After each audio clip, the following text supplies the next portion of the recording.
Welcome back, everyone. Spring has sprung. The rain, it's almost over. We want to keep our rides looking good. Dave Starl, our automotive expert, is here with some tips. Right. And Meguiar's and how we can keep it all together. Mike from Meguiar's came down, brought Zoe with him. Make sure she does the right job. Hey, Zoe. Zoe. Say hi, Zoe. No, Zoe's not talking to us now. Oh, there we she go. is. That's Zoe. Right on cue. Good girl. So, Mike, with all this rain we've been Yes. having and all the dirt and grime and grit that's coming up off of the roadways, Yep. what would you recommend the way to tackle that? I mean, you just don't rub that stuff off. You got to be real careful because all that dirt and grime is going to damage the paint. Yeah, and you know what happens is not only does it just get dirty, that's kind of loose stuff that you can wash off, but a lot of that stuff actually starts to stick to the paint and it kind of bonds to the paint.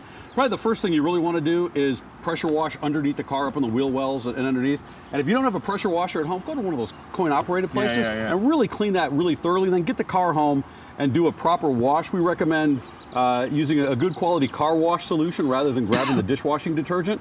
Right, that stuff's really good at cleaning your dishes, stripping grease off. Yeah, doesn't it have some kind of chemical in there that will literally eat the clear coat off these cars? No, it's not that extreme, but grease and wax chemically, they're pretty closely related. So if that stuff's that good at stripping the grease off your dinner plates, it's going to take the wax off your car, and we want to keep the wax on the car. So going with a pH balanced product that's really designed for use on automotive paint, safe on everything, and it's got kind of specially designed cleaners and surfactants and whatnot to really break down that dirt. You want to use a good quality, like a microfiber wash mitt, rather than an old beach towel or an old sponge. What about a diaper? Diaper we're always good. Now there's one purpose for diapers, and we don't really need to get into that discussion, I don't think, right now. Microfiber towels. You know, microfiber comes in a lot of different configurations. This is kind of a typical, like a polishing cloth, but there are microfiber drying towels that are a waffle weave, so they're designed to absorb water. There's microfiber in the wash mitt. The great thing about microfiber, everybody thinks it's nice and soft for the paint, but really what it does is it grabs and holds onto stuff. So when you're using a microfiber wash mitt, right, that wash solution is breaking down the dirt, and then that mitt is pulling it all off the paint and holding onto it.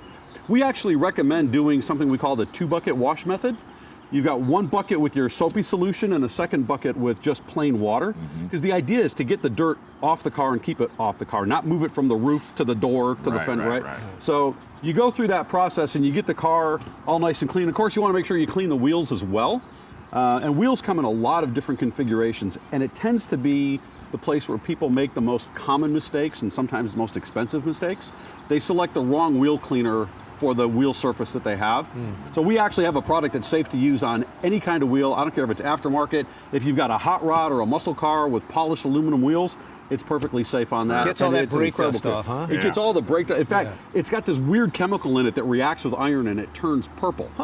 In the presence of iron deposits. So you'll see that turning purple as it's removing the brake dust, but there's also other cleaners in it for road grime and the rest of that junk that you pick up. So one other thing we need to talk about, when you have these, and these are not inexpensive, I mean, these are kind of pricey. Yeah, but your car's even more expensive. Exactly. So come on. You don't wash these with all your laundry. True. You wash these totally separate. Okay, so real quick, you got about a minute. So we've done the tires, we've done the paint, you do detailing or washing from the bottom up. Yes. Well, no, you want to wash from the top down. I'm just checking on you. Other than the wheels first, which are down at the bottom, usually. Okay, and then you just work your way down? You get into the interior, we've got a cleaner that's safe to use on leather and all vinyl surfaces, and then depending on whether you've got leather or vinyl, specific cleaners for that. Of course, you want to take care of the glass and any odors, fantastic odor eliminating technology in these. And then you definitely want to make sure that you protect that paint. Through the winter months, you're probably going to want to clay that car first because a lot of stuff's going to stick to it. But then a good quality, either a cleaner wax, like that 3-in-1 that'll really deep clean the paint as well as leaf protection, or the new hybrid ceramic that brings that SiO2 technology to the masses. And since you pounded all this information in a very short window, you can go to Meguiars.com. Everything is there. It's all videos, places to ask questions. Absolutely. I mean, you have a great tech team up in the LA area that can answer all the questions. These are people that love to wax cars. That's absolutely true. Keep them clean. All right, great advice, great stuff. Appreciate so you're the tips, going to go Mike. do your leather now? I am. I'm a big fan of the leather cleaner. I do it in my car. I was telling you, it works great. All right, we'll be right back with more Good Morning San Diego.